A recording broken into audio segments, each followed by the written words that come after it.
are you sitting there as a field of alert stillness, or as a heavy person, heavy psychologically speaking, with a lot of accumulation in the mind, baggage?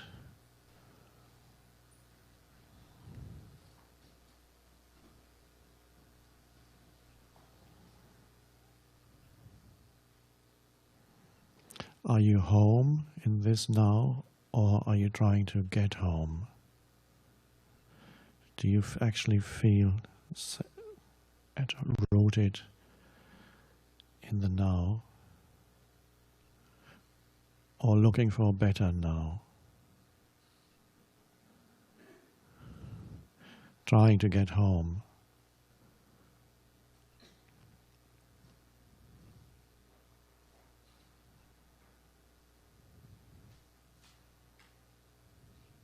Even when you're at home, you're trying to get home.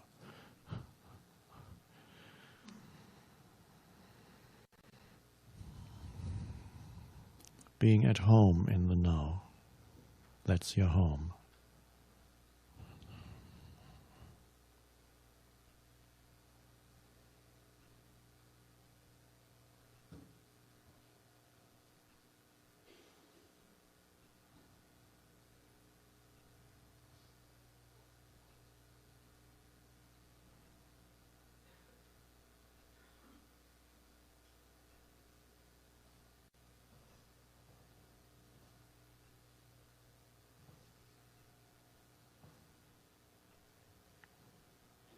Then it's no longer a means to an end. This moment is not a means to an end.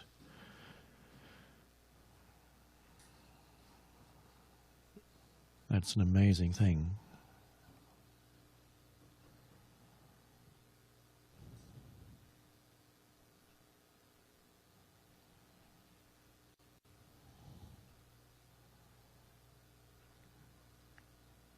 And even picking something up, a glass of water travels to your mouth.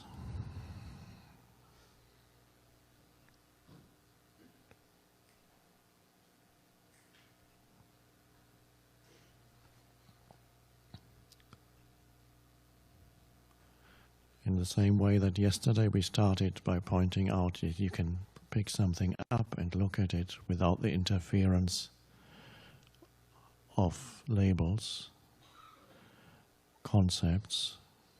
You can perform an action and be completely present with every stage of it. It's not picking this up, is not an inferior now to it reaching my mouth.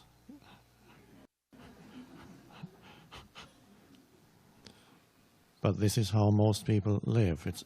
Every moment is a means to the next one, and the drinking itself, they're already somewhere else. It's a means to an end.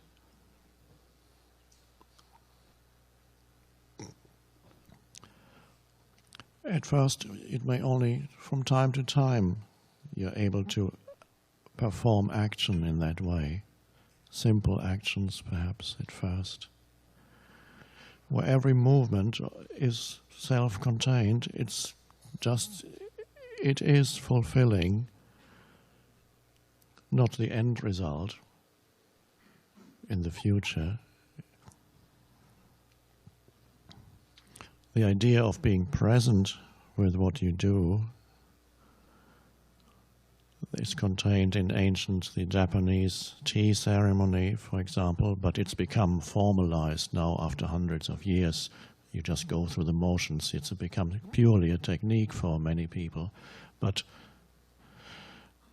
originally, it's performing an action in which, or a sequence of actions in which no action is a means to an end. There's a fullness of attention there. And that means there's a quality in what you do, suddenly, that is absent when the doing is a means to an end. a qualitative difference. You can actually feel what quality means when you compare an action that is a means to an end and an action that is done in the state of presence. It is of high quality. And if you were making something as part of your action, engaged in some kind of manufacturing something or building something, doing some kind of work that creates a structure in whatever field, whether it is in the arts or writing or anything that where you're creating something, whether physical or otherwise, the creation reflects the state of consciousness, and the quality will be whatever then is the end result of that present action will reflect presence. It will emanate presence. Whatever is created in the state of presence when it's there, and it's not necessarily even a work of art, when it's there, but this is the essence of all art, is that all great art emanates something that it still has an energy field of that state of consciousness out of which it came. So when you look at great art, it has a quality that is very hard to define. Even art critics don't know how to define what is the difference between art and not art, and what is the difference between literature and just fiction. Nobody can exactly say what that is. They've tried to write books about that.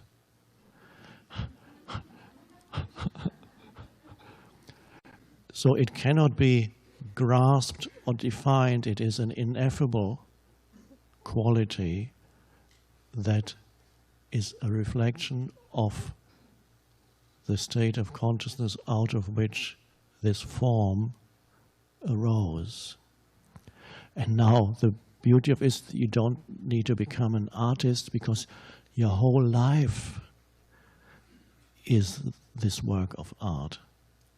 Your whole life and the conditions of your life, that is your work of art. So whether or not you're engaged in making something, in one way or another, everybody is making something, the external structures of your life. So this quality is not there when it's a means to an end. So anything that is, a lot of what is being manufactured in our civilization is a means to an end. It's not, it doesn't contain that essence of presence. It's done because it's a means to an end. The end is, we need to produce enough to make a profit, and so you produce one after another.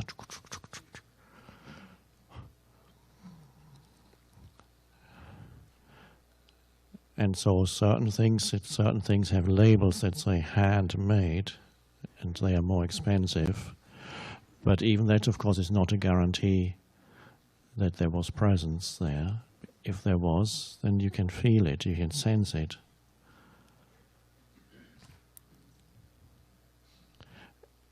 And even if you were just sitting there all day, not doing or making anything, that also, you emanate the quality of presence directly then. And that is the highest form of healing.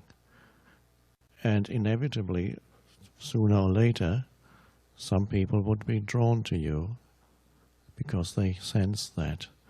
They can't say exactly what it is, but they sense something, and so they want to be close to you because it feels good to be close to you.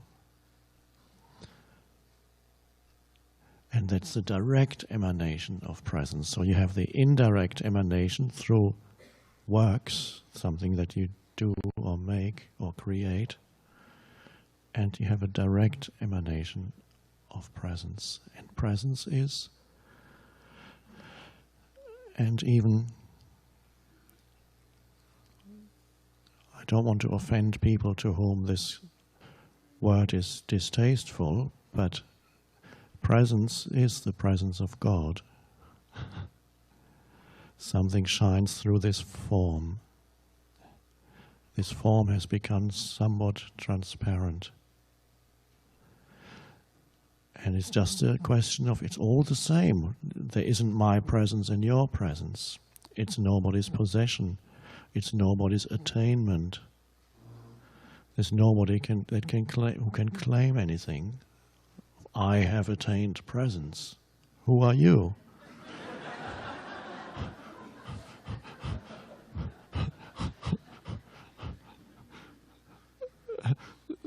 And so, who are you? And the true answer is, well, I am presence. So, how can I attain presence? My presence is greater than yours. Just doesn't.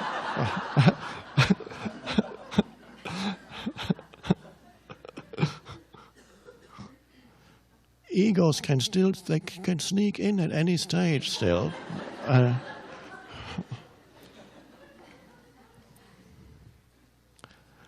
And then that is,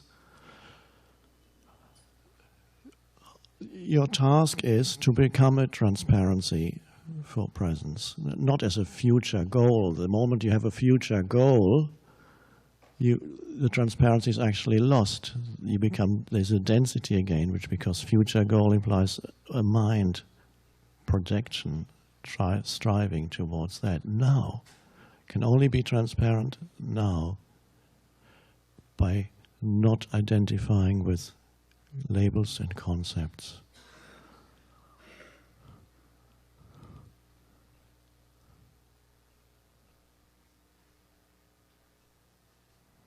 So what happens collectively in this world, in this country,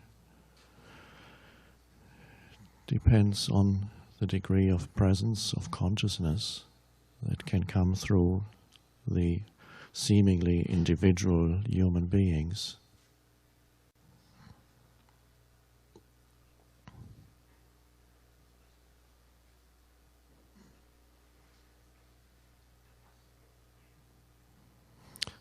That's why Jesus always said, I'm not doing anything. It's not me. He even said, don't call me good.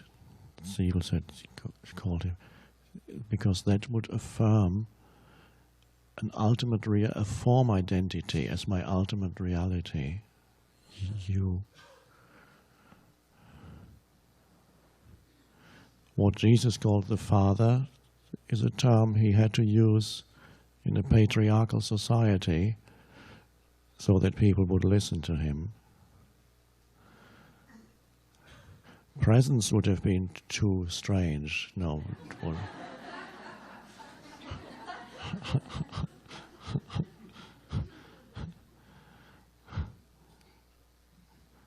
And to say Dao, a Chinese word, wouldn't have meant anything.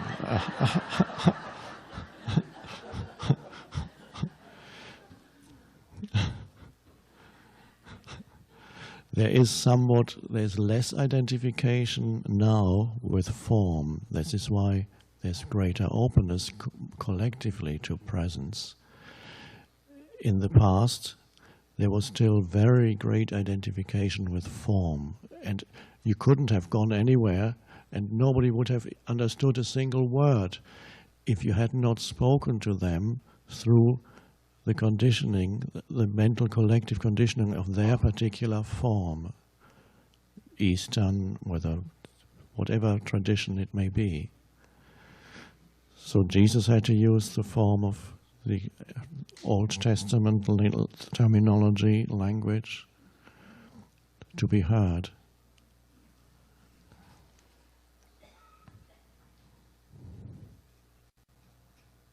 But now there's less identification with form, and this is good. You can actually see the truth, the same truth expressed in so many different forms.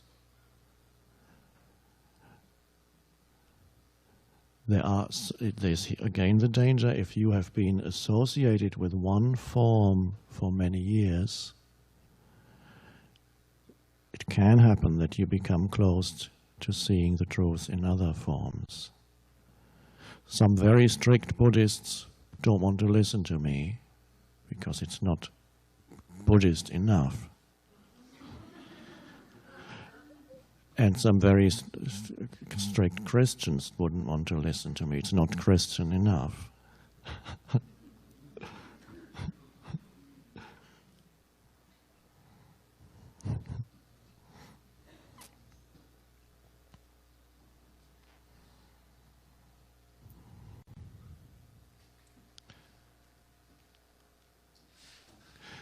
So before we go on to questions, just one more. This transparency is so important. That's your task at any moment. Not to affirm your form identity. And perhaps not even to defend your form identity. Often things happen as you move through life and interact with people where your form identity, the psychological form, I'm not speaking this, your physical form is threatened relatively rarely directly, but your psychological form of me is very often, every day, somehow, somewhere, at work or at home, is threatened by someone who says something to you. If only you're driving along and another driver shouts something at you. You idiot.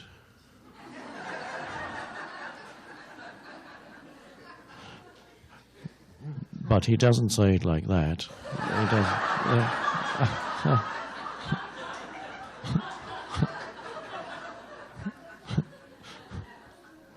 But when you sense then that comment and the energy behind it is like a blow, and it threatens, it shakes your form identity. And deep down, even if you know very well that this is a very unconscious person, deep down there's the little me says, maybe he's right.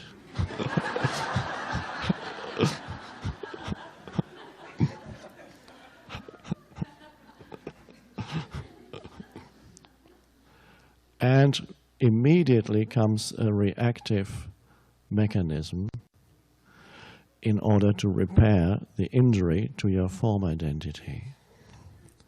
Because it's painful to the form to be injured. Not physically painful, but emotionally painful. And so you would shout something back, and that repairs that. Or you would simply, perhaps you're beyond shouting back, but in your mind you would be saying, you unconscious little worm.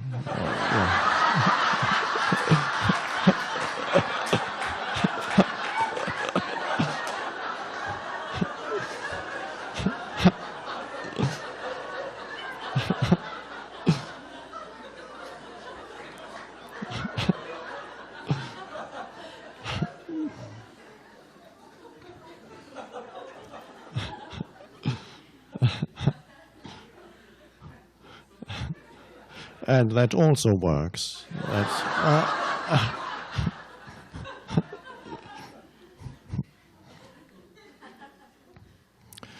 And in some way you may even be right, but not absolutely. So you have affirmed his form identity as he affirmed yours.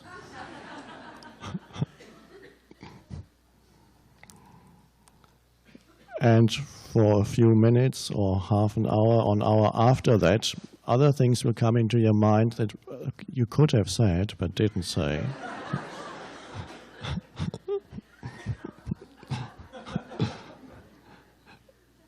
And this can be quite interesting, the mind playing it out again and again with increasingly better versions of what you could have said.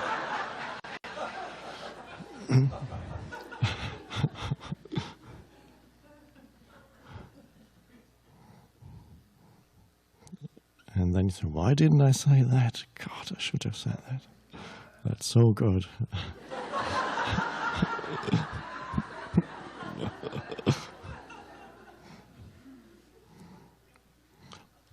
Or if it's a different situation and this is a person that you meet regularly, then 2 days later you meet that person again, the situation is long gone, and then you say that thing that you've worked out in your mind. So there's an interesting thing, but I don't advocate what I'm saying now for people who are all their lives have been extremely shy and fearful and never spoken up and said anything out of fear. For them there are other practices. But not when your form identity is threatened in some way, not to resist that threat, simply allow that. Nothing really has been threatened, just a concept, a mental image. And so somebody says something or shouts, and instead of rushing into a repair job, just let it be. You idiot. Say.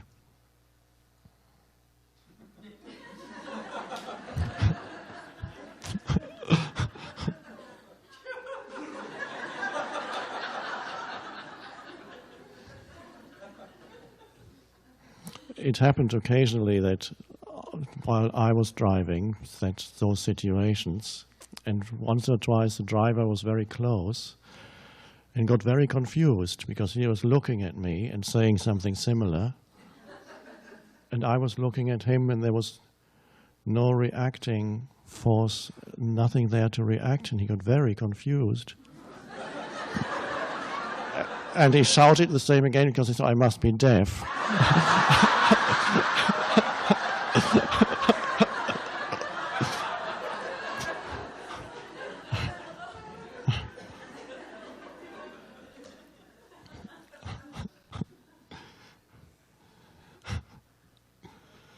And once, when you do that, you suddenly, what at first seems like a weakness, you can sense an enormous peace and power, and a deeper level, not the power of me. A deeper power is suddenly there when you don't attempt to repair your form identity, and the world always does things to it, tries to do things to it, or even try to assert it, to make it bigger. A typical case is in a conversation or a discussion. Somebody says something which you'd absolutely disagree with, or you know you have to put him right, and it becomes I know better, and there's enormous energy behind it. And then perhaps in the course of the discussion it's becoming revealed that this person has certain facts that are showing that your long-held belief is actually not true. And then this would be very hard to recognize if you're unconsciously identified with that position and keeping your sense of self intact. You would be seeking all kinds of arguments to cover up the truth of what this person is saying, because you're not defending the truth anymore. You're defending your mental image, your form identity. This is often the case when you observe when people discuss things. They're defending a me, and they're attempting to assert a me, needing to stand out. And another interesting practice then in a discussion, when it's not vital that this person should know your opinion, nothing much depends on it, and it's just simply be quiet, but not then going into thought and thinking how spiritual I am, because I'm not.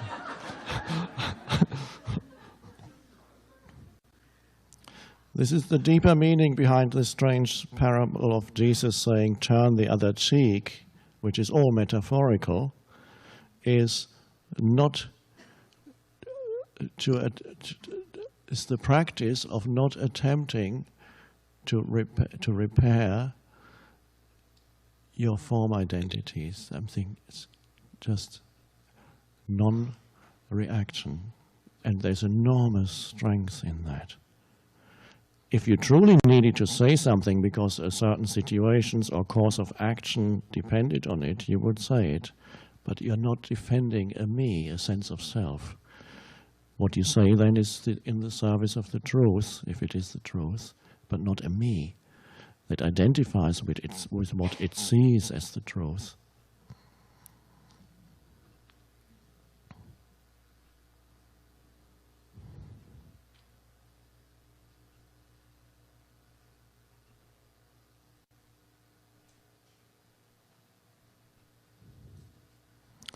And then it feels a little bit as if you were becoming nobody.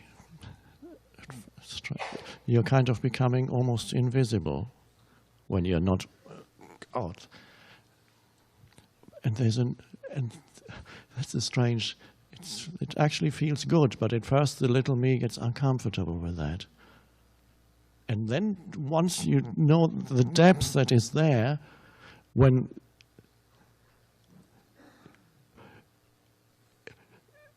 is the end of all fear. This is an aspect of the depth I talked about yesterday within yourself.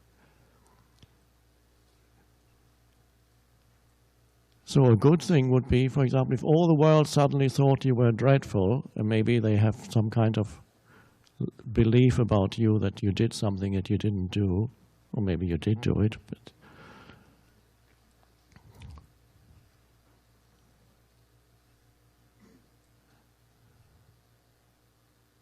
not repairing, not needing to repair that because there's a greater power deep within you than that, than your form. This is contained in the story I've told a few times about the Zen master who lived in a town in Japan and was very highly respected. And one day a young girl, 17-year-old, gave birth. She wasn't married. She lived next door to the Zen master. She gave birth to a baby, and the parents said, "What happened? Who is the father? This is dreadful." And she said, "Well, it's the Zen master next door. He did it. 9 months ago when I was visiting him for spiritual counseling, that's when it happened." So they started screaming and shouting and rushing to the Zen master and saying, "She just told us what you did to her." And they told everybody in the village, and the whole village the town was in commotion. And then the Zen master, when the parents came, sat there and listened. "She just told us that you are the father and you did it to her." And he listened, and all he said was, "Is that so?" And they said, "Yes, and here's the baby, you have it, we don't want it, you look after it, it's yours, this is your baby." And he said, "Oh, is that so?" And so went away. He lost his reputation. Nobody came to see him anymore. And for 1 year,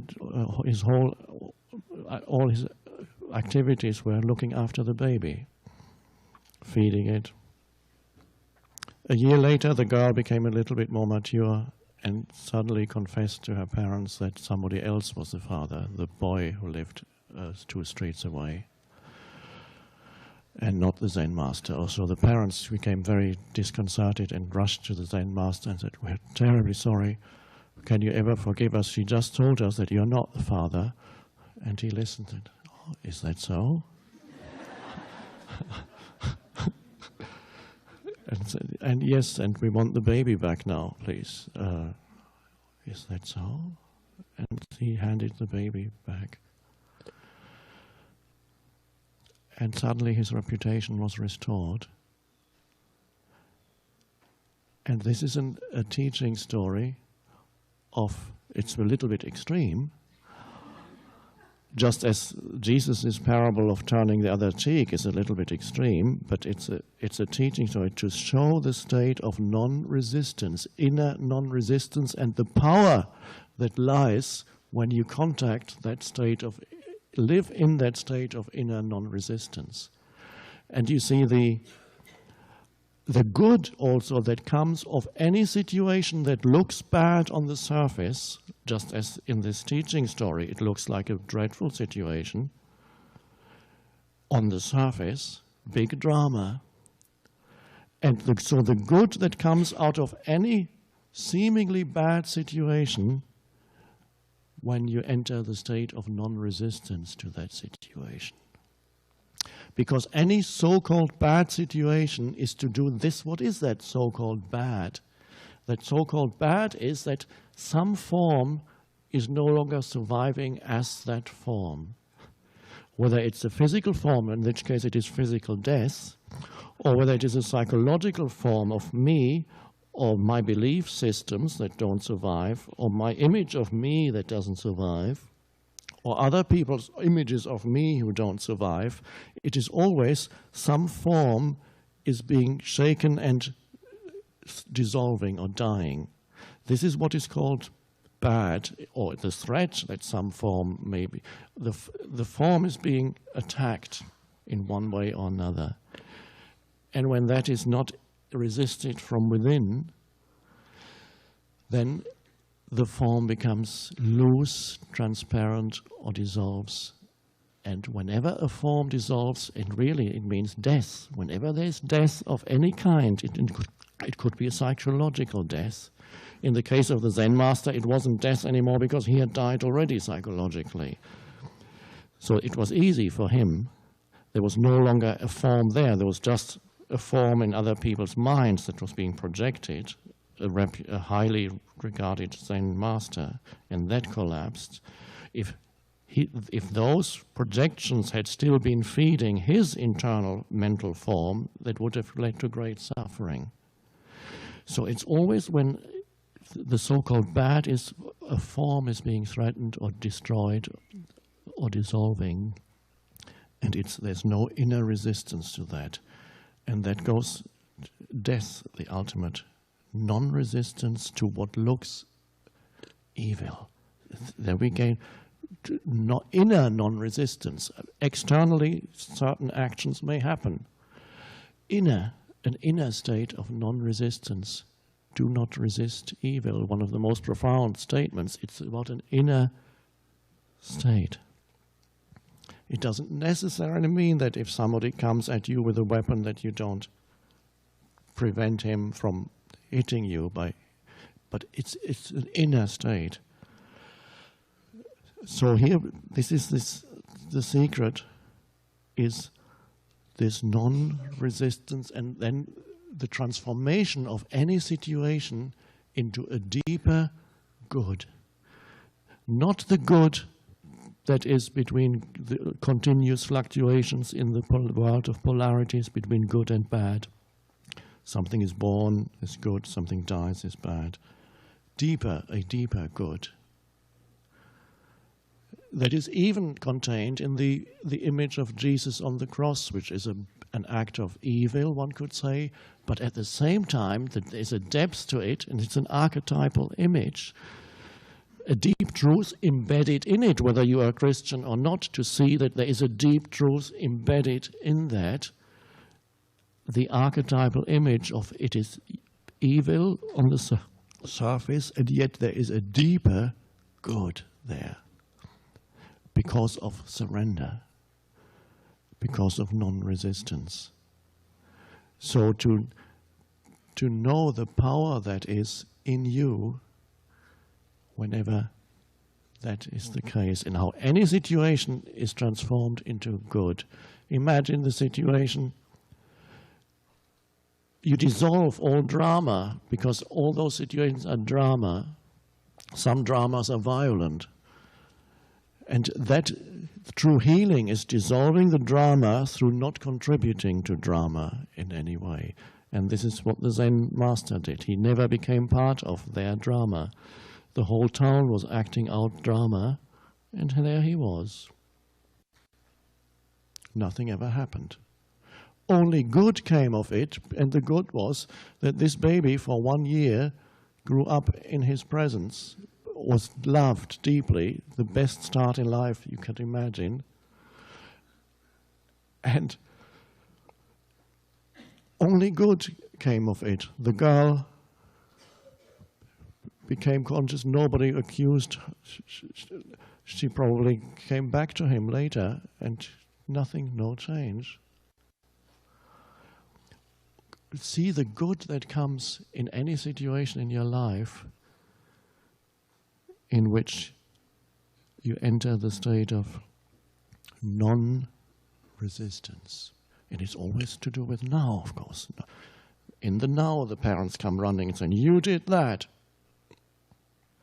This is the form the now takes. At this moment, the parents come in and say, "You are the most dreadful person on earth.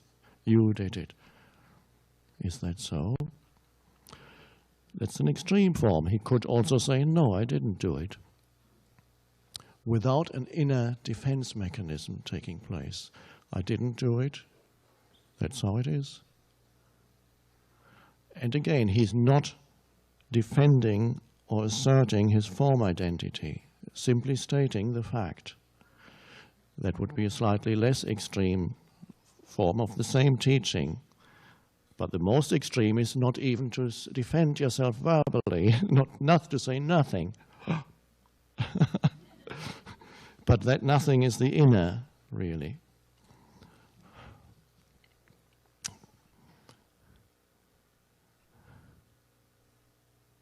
And also, it's not always people. Situations come.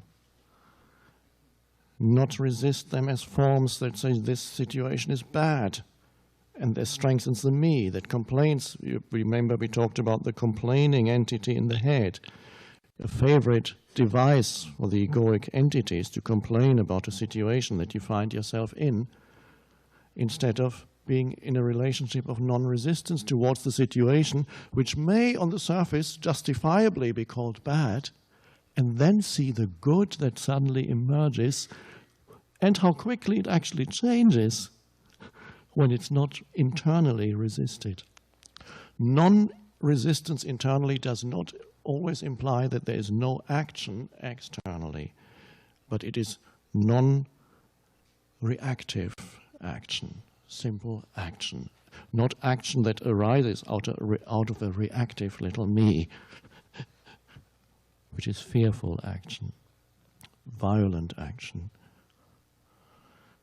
So this transformation into good of anything that looks bad, through that, any situation, amazing, amazing. And it could be that a situation happens and you know you probably only have 5 more minutes to live. Extreme case of bad. And there's utter and complete yes.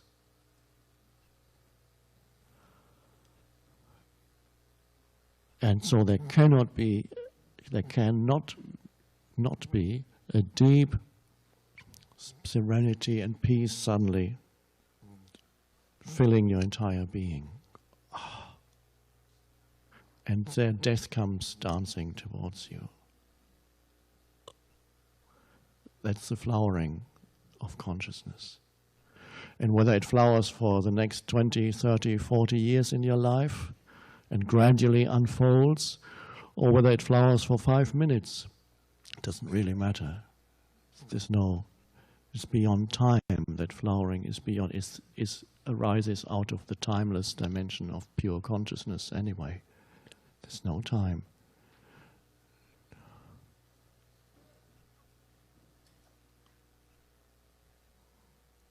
And even if in some of you the old mind structures obscure that flowering again as you move back into the world, in a few it may happen.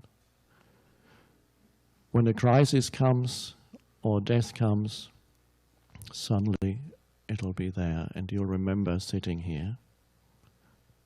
but then it won't be a memory, it will be an alive now. The same aliveness suddenly is there.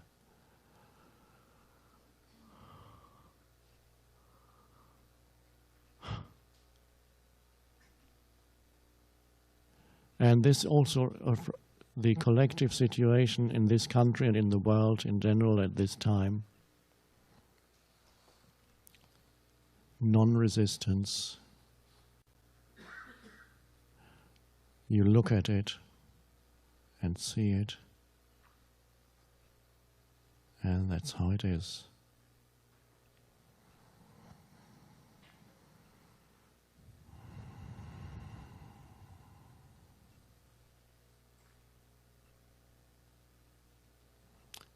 Don't create an enemy in your mind.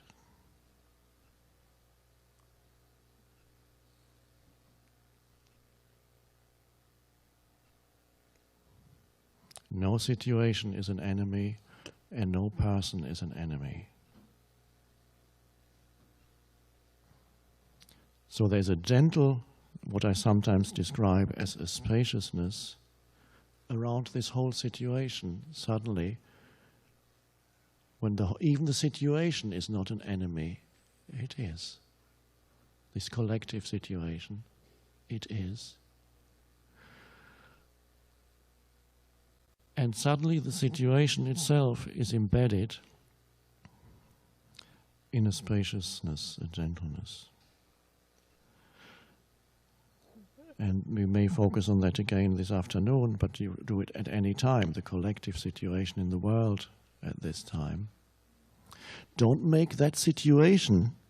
You may have already relinquished the unconsciousness of making certain groups of people into enemies, but you couldn't be making the situation into an enemy by feeling it is dreadful and it shouldn't be happening. The fact is that it is. It is. So there's non-resistance towards the situation. You see the isness. This is the situation at this time on the planet, and it is as it is. And then, through allowing that isness and not judging it anymore, a vastness reveals itself to you that is deeper than that particular formation, collective formation, which is temporary anyway. One thing that's certain about any situation is this too will pass. And that is healing. There can be collective healing if a group of people, even individual, it's all one presence, realizes this truth and holds that space of non-resistance even to the situation. Of course there are no enemies, there's simply human unconsciousness. And there's the conflict situation, and there's the acceptance of that isness. And suddenly, the worst situation is surrounded by peace. And then something happens even to the situation, not because you want to change it, I have to do something about it. It is deeper than anybody's doing. The one intelligence can then flow through the human form more fully. And that does what it's the only place where the only sanity there is through the one intelligence. So we are holding the space where we recognize the suchness of this collective situation. And with that comes compassion, with all involved. All are involved in this violent drama, and perhaps the violence won't be going on that much longer. We don't know that now. All that are involved in this violent human drama, we could call it the earth drama. We are looking upon that situation with acceptance, and this means that is also compassion. At first there may be some sadness there, because the sadness is still there, because you see the forms that have already died in there. Then comes acceptance of the sadness, because that also is the suchness of this moment, that something in you feels sad about what happened. Yes. So you accept the suchness of that. Then you accept the suchness of that situation, the totality of it. And then the sadness becomes compassion. Now, compassion, in compassion, at the core of compassion, that is not sadness. Compassion arises when you not even resist the sadness that you feel, or mourning about death, which is a form of pain, and that is not resisted either inside yourself. You cannot reach the state of compassion if you don't move through that, if you don't accept that which arises, which is sadness or pain about the situation. Yes. And so you go deeper by accepting that is what you feel. And that takes you to a deeper core. And that core that lies, that is the core of compassion, is a core of deep peace. And it's hard to talk about this, on the periphery of that deep peace there may be a lingering sadness. Yes.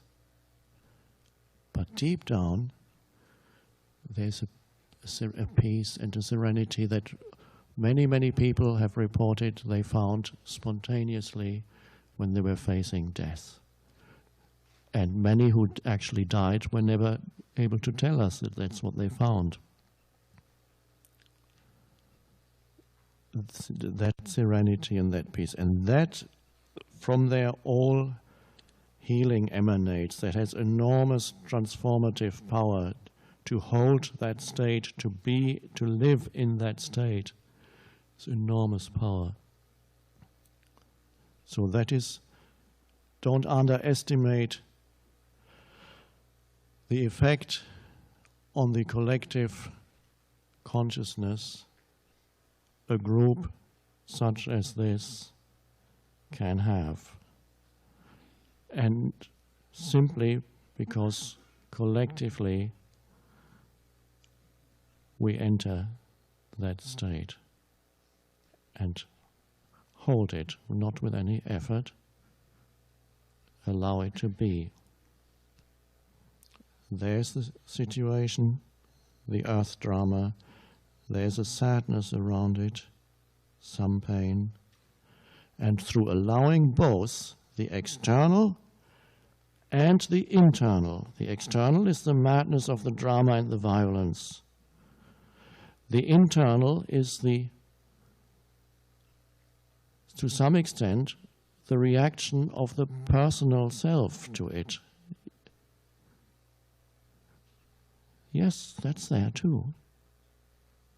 And so it's allowed on both levels, the external and the internal. And only if you allow both levels to be, then that you go deeper to the core.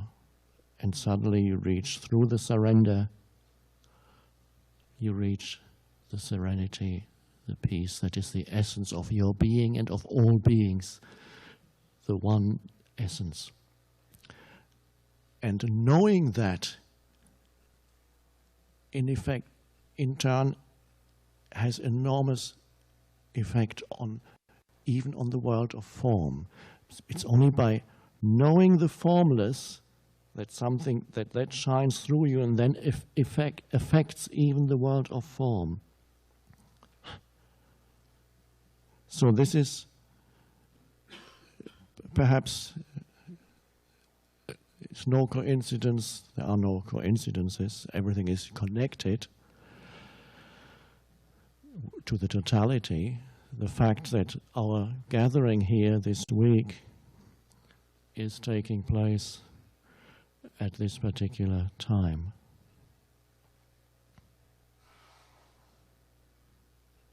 And some of you perhaps even doubted before coming here whether you wanted to come here.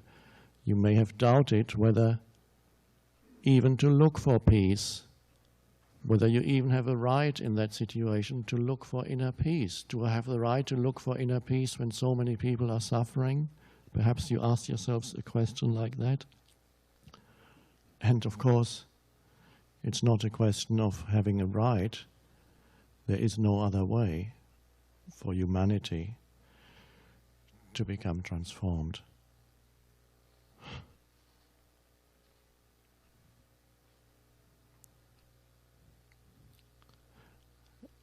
And so it's not here, not just while we are sitting here as a group, it's also when you go away, you continue to go within and go past the two possible levels of resistance, which is resistance to what is externally and resistance to what is internally, which means you feel bad about feeling bad.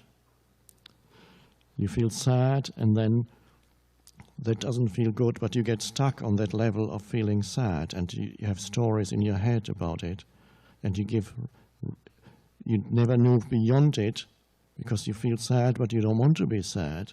You shouldn't be feeling sad. It's acceptance. This is what I feel. That is. So as we are doing it here, you do it when you're alone, when you go away from here, wherever you go. Enter that state. Nothing can prevent you from finding that deep core of peace which transforms the world. Nothing can prevent you because there is nothing that you resist. If there's nothing that you resist, that means nothing can prevent you from finding it. And if your inner state is turbulent, you notice that your inner state is turbulent and say, there it is. My inner state is turbulent. There I feel the turbulence. That's how it is. There it is. It's there. It is amazing what happens when you don't resist. And so nothing can stop you from non-resistance.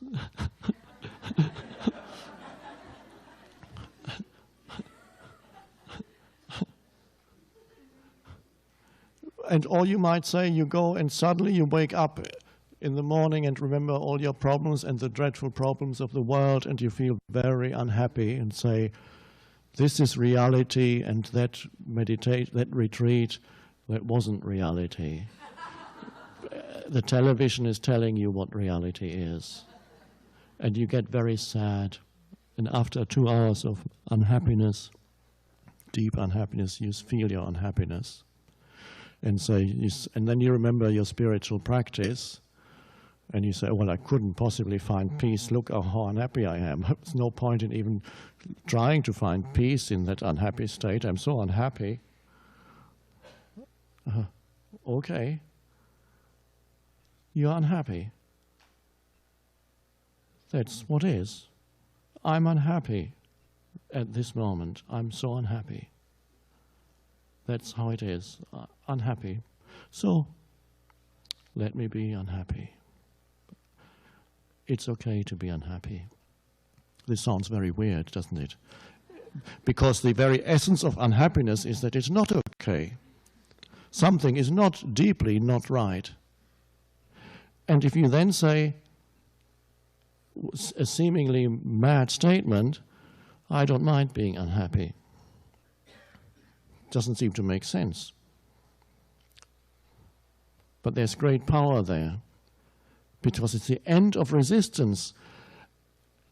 And the very cause of unhappiness was an enormous amount of resistance.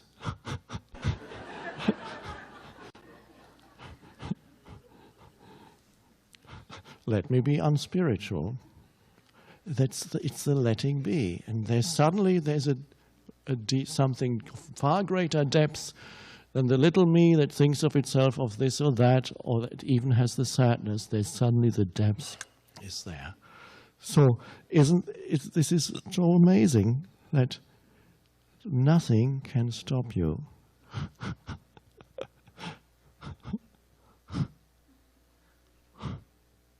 Any condition that is non-resisted will take you there. Anything that's not resisted takes you there. Any condition, any situation takes you to peace, takes you to that.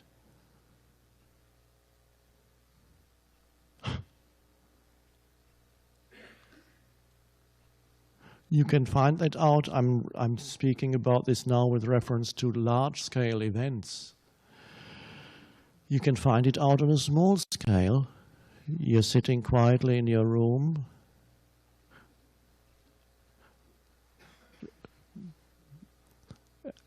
enjoying the peace all around you, and suddenly some huge noise starts up outside. Maybe it's one of those, I don't know if they're called pneumatic drills here. In England they're called pneumatic drills, one of the worst noises there can be.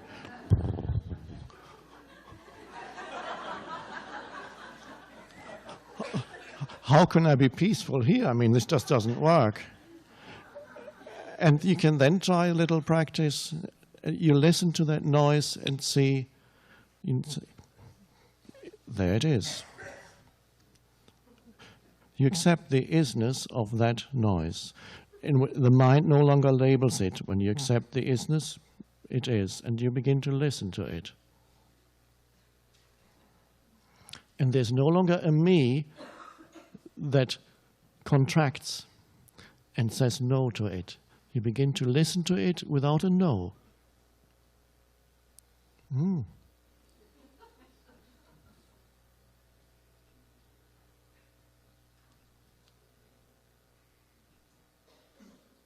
Complete non-resistance, and you'll be very surprised what you feel suddenly. And even the noise might be transformed, and the pneumatic drill might be saying, Om, Om.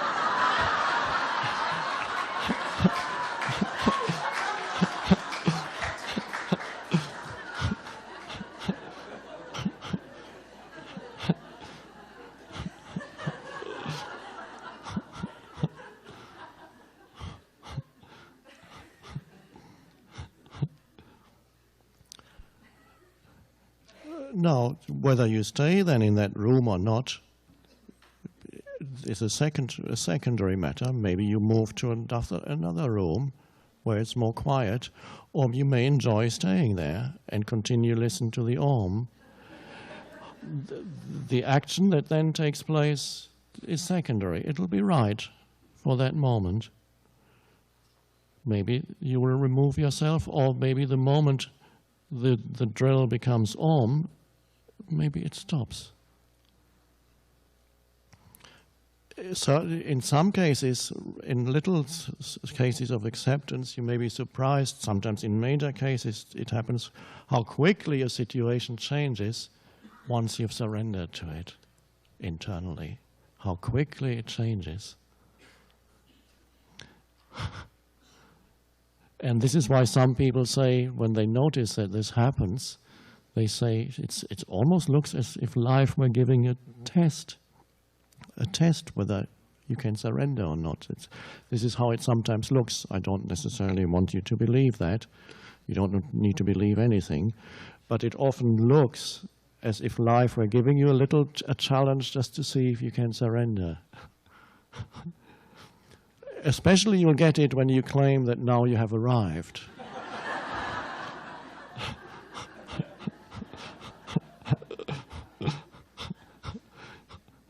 Occasionally people come to me, and I love it when they come, or they call and come and say, I am liberated now.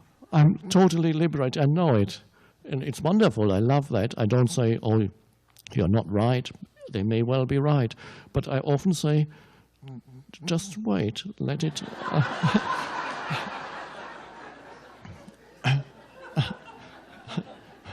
Give it a few months before you start writing a book about it.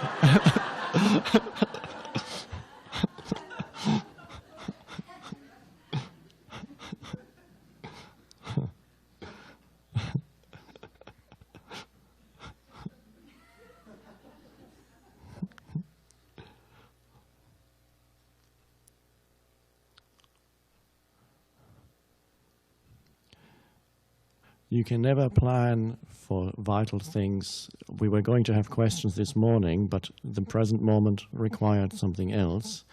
So we may have questions this afternoon.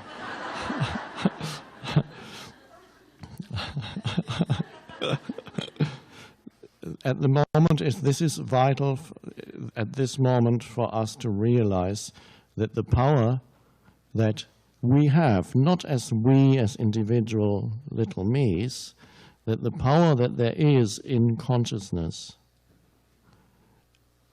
and the power that this group has, that each individual has, not as an individual, but as an opening into the power, the one power.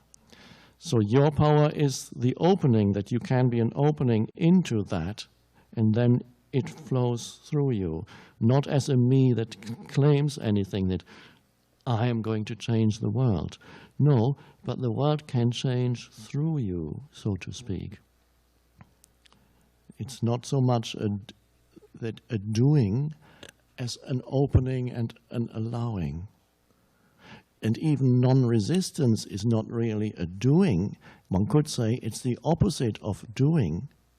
Resistance is doing, non-resistance is allowing. And so you have certain Indian philosophies and teachings that say, there is no doer. Realize that nothing that you do is that you do it. It just happens. Ultimately, it's true, but I don't approach it that way.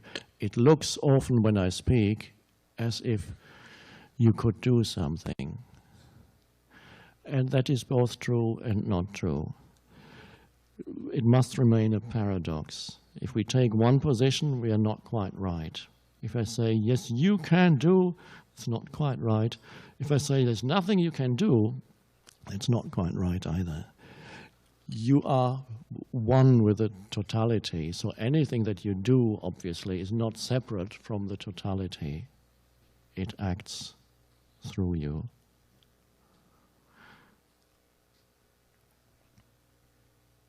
And even the belief that, yes, I can change the world, if it's the right, if you realize what that statement means, yes, there is truth in that, if it's not misunderstood, as if me, as the little me, could do it. But if I, what I perceive as I, which is in the first instance, it's this form, temporary, no, but that becomes a window.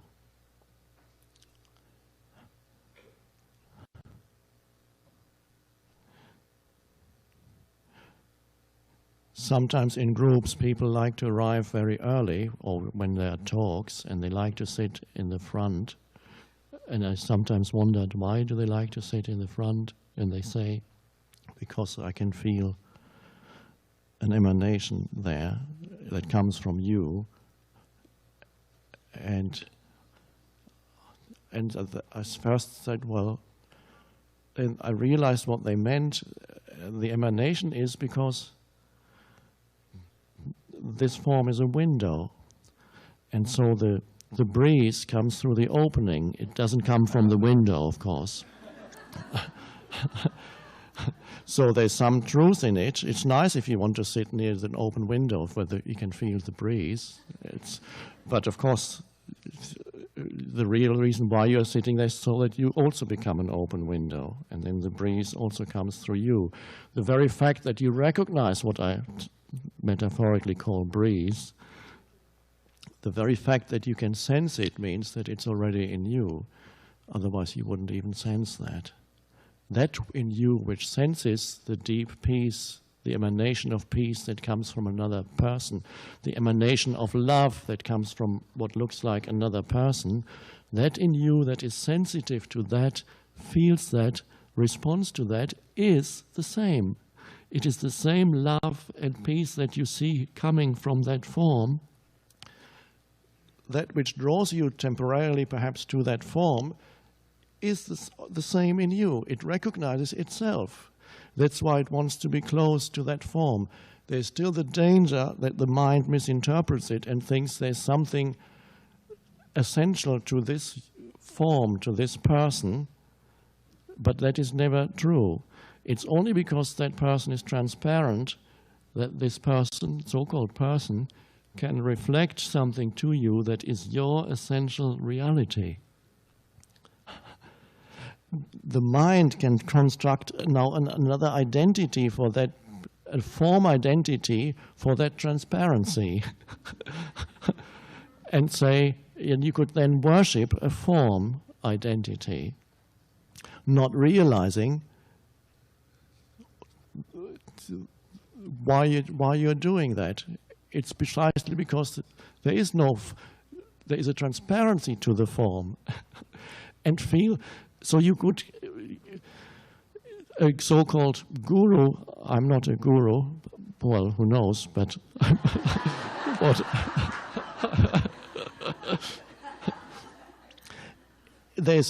Is both can be very helpful and can be a hindrance to finding yourself. If understood rightly, the function of a spiritual teacher, if understood rightly, can be a great help.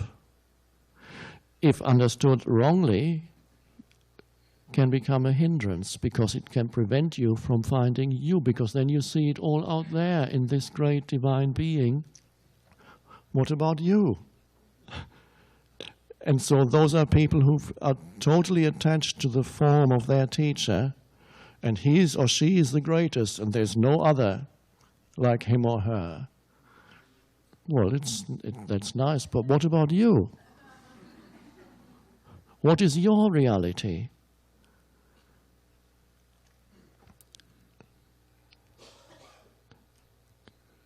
Is not your essence divine? So it's use that wisely, the spiritual teacher, and when you listen to tapes of this teacher, a temporary form, of course, or videos, use all those things wisely. It's whenever the truth is recognized as if it were coming from out there, it's who recognizes it? What is it in you that recognizes it? It's the truth. Who is it that senses and feels and recognizes the emanation of peace or love? It's the peace and love in you that sees itself. Perhaps more clearly than as yet you can sense it in yourself, but the response is there. And so it's good sometimes when you sense that, you let go of the form of the teacher. There are some people who have a photo of this form, and at first I thought that was weird, because why would they want to have a photo of a face? And then some people said, well, when I look at it, I suddenly feel peaceful and I become present again. There's a presence when I look at it. And then I looked at my photo and I said, yes, it can work, perhaps.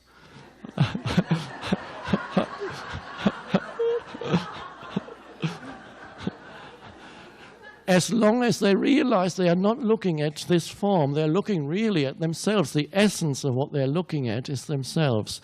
And how can a photo work? It's a piece of paper. I don't quite understand that. But on the other hand, a piece of paper, of course, is alive too. It's molecules. It's an energy field. So, if it works, but then once you sense that and you see presence arises and the peace that comes with presence is there, look away from the photo. Don't get attached to the form too much. Using the form as a reflector of your own reality, which then can emerge more fully. Sitting here also, it draws out presence in you. That's the main reason that consciousness that we call presence that is not to do with the conditioning which lies on top of it, is drawn out as you sit here. It responds, it recognizes itself. And so that's the birth of presence, one could say. In many of you, the birth has already happened, and so it's simply an intensification of that. And that is beautiful.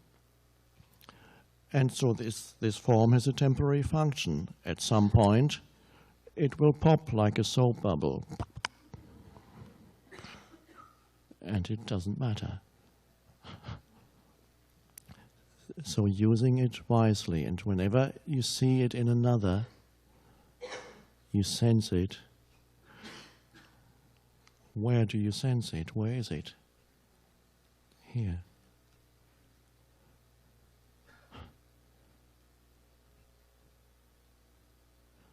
Nobody is more divine, closer to God than you. Nobody is closer to the One, to the Source, to God, than you. The only difference may be that you don't know how close you are.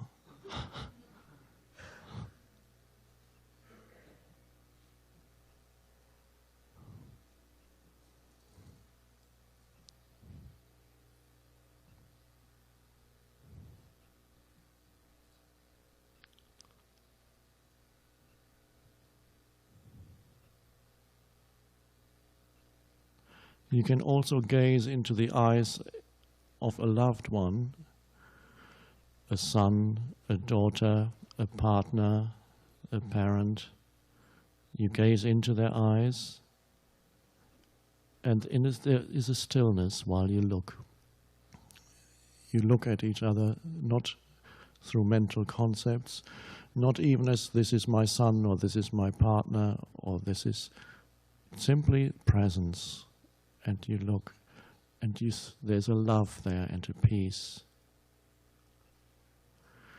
Any person that you love, look into their eyes, and where is the love? In you. And what is that love? If it is love, if it's not the egoic clinging that is called love, but the true love is knowing the other as yourself, feeling that oneness. Not just, at first it might be a deep connectedness, but when you look more closely, that connectedness is more than connectedness, it's actually a oneness. And knowing that, sensing that, is love. So when you are with a partner, it could be that you're beyond mental formations when you're with that partner. There's just the love. And then close your eyes, and even if the form of the partner isn't there, the essence of that love is there, which is the same essence in that person. So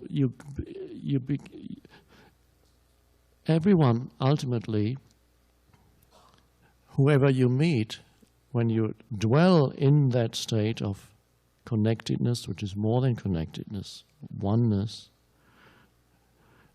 you're always meeting yourself. And at first you may only realize that when you are with a spiritual teacher who emanates very clearly your own essence back to you, so to speak. Then it's very clear then that you are meeting yourself.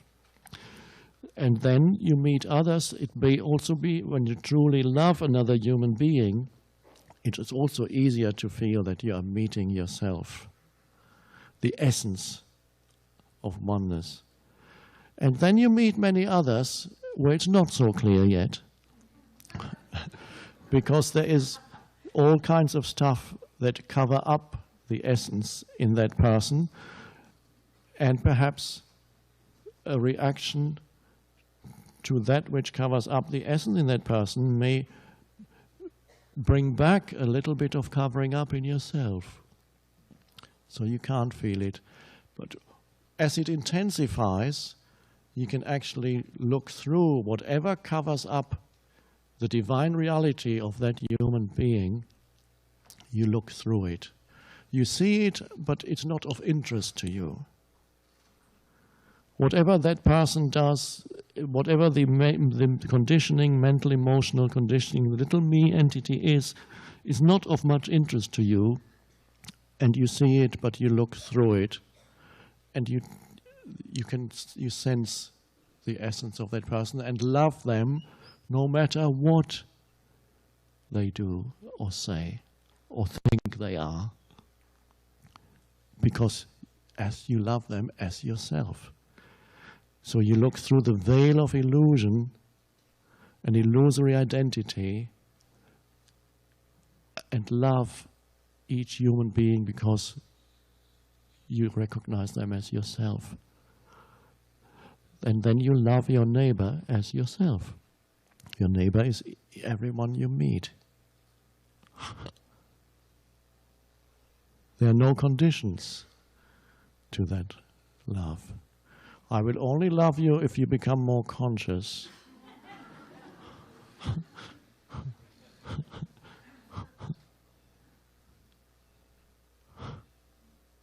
And of course, Jesus said, if you love only those who do good to you, anybody can do that. I don't think that's the exact translation, but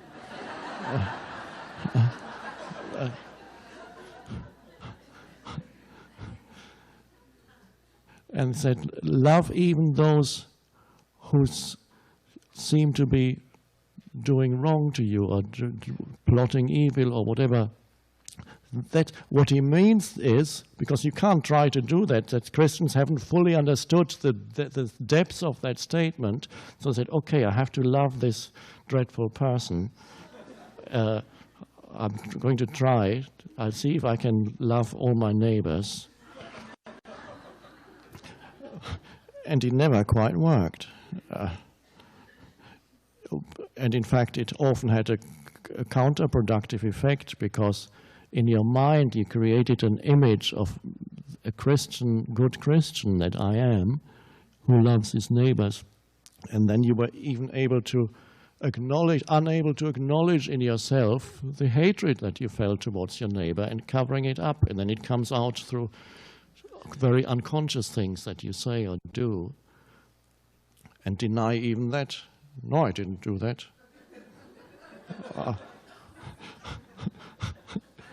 And it can go so far as to inflicting violence on others. So, what does he really mean when he says even those who? It means looking through the layer of illusion that pretends to be a person, and not making, as I pointed out yesterday, not making human unconsciousness into an identity for that person. Then you get stuck the wall of unconsciousness. And when you've constructed an identity for another person, out of the movement of unconsciousness, you get drawn back a little bit more into your own illusory form identity. You have to free everyone from that. It's always reciprocal. You construct an illusory identity for one other person in this world, and then you're trapped to some extent yourself.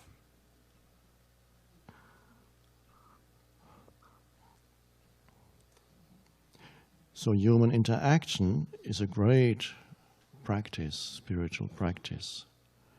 It's the very ground where it all happens.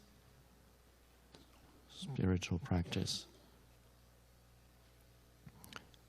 So, using the teacher wisely,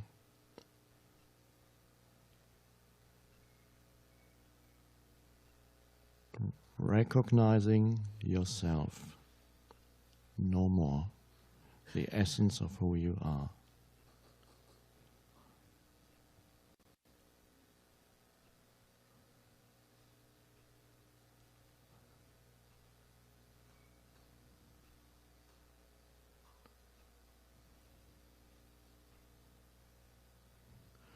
You could use a Buddha.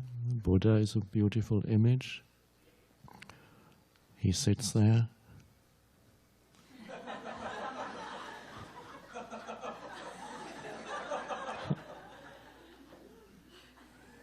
And of course, it's not really an image of a person. Nobody knows what the Buddha looked like. And there were hundreds of years after he died, for hundreds of years there were no Buddha images. They came much later. But it's an inner state. It's a pointer to an inner state. And there you see the peace. And where's the peace? Here. And if there's non-peace, what do? There's the peaceful Buddha and here's the unhappy me.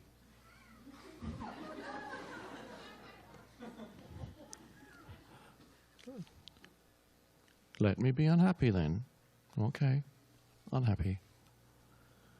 Unhappy. And there we go. Transformation happens.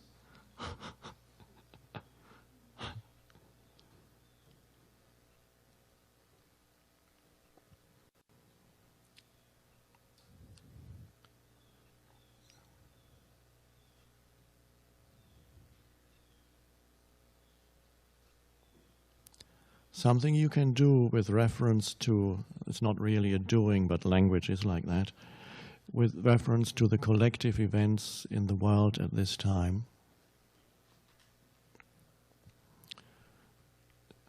You hold the situation in your consciousness.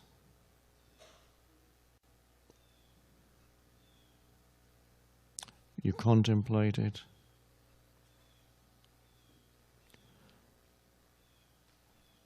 Allow it to be.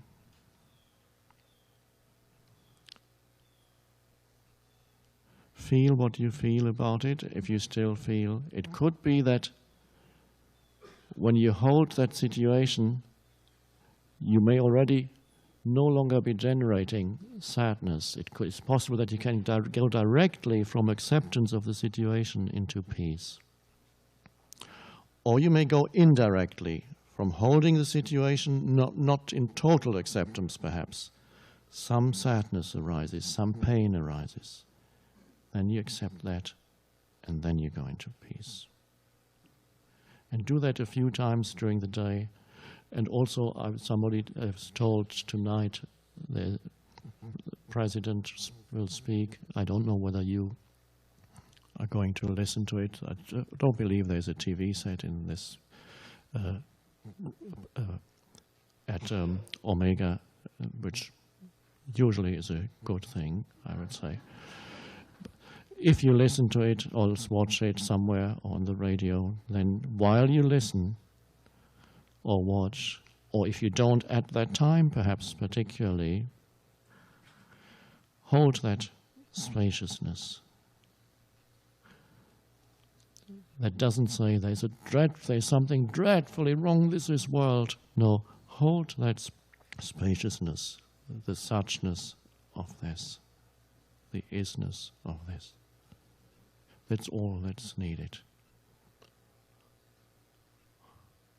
It's almost, I'm doing this, it's almost as if here were the situation and the turbulence of it, and here you are holding it in a gentle embrace. It's a vast embrace. Because in a deeper sense, whatever happens there's nothing outside of you. Whatever happens somehow is part of you. There's ultimately nothing outside. All unconsciousness that you see is all part of you. There's nothing outside of you, really. Don't try to understand that mentally. And so you can hold even a vast situation like that in a much greater vastness. And there is gentleness and there is compassion. This attitude, of holding this gesture, I'm doing this to show you an inner state, but to do it can also help to remind yourself of what it is like.